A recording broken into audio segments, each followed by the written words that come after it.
Nailibing na po ang 4 taong gulang na batang lalaki na halos 3 linggong nawala at natagpo ang patay sa Pililla, Rizal kahapon. At may ulat on the spot si JP Soriano. JP? June na ihatid na nga sa huling hantungan ang 4 taong gulang na si Mark Elgin Escarmosa sa Malaya, Pililla Public Cemetery. Abot-abot June ang pagdadalamhati ng kanyang mga kaanak habang inihahatid ang labi ni Mark sa sementeryo.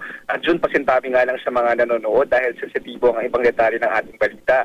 Si Mark ang batang mahigit 2 linggo nang nawawala, pero natagpuan siyang patay kahapon at naagnas na sa isang creek na may 7 talampakan lamang ang lalim. Balot pa rin ang misteryo June ng pagkamatay ni Mark hanggang ngayon, kaya naman doble ang dagok at sakit ang nararamdaman ng kanyang mga kaanak.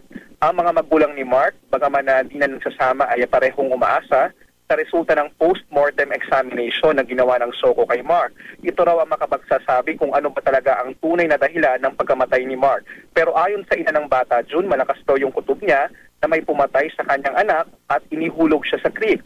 Patuloy pa rin ang ginagawang investigasyon ng Pililla Police kaugnay sa pagkawala at kalaunay pagkamatay ni Mark. Pero ngayon, June, nakasentro pa rin daw yung investigasyon nila doon sa nangyaring nakita nila at sinasabi nila ng posibleng aksidente talaga yung nangyaring pagkamatay ng bata, pero hindi raw nila isinasara ang iba pang posibleng anggulo na nangyaring stop kay Mark.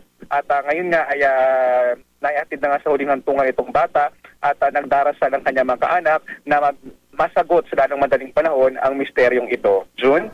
Maraming salamat, JP Soriano.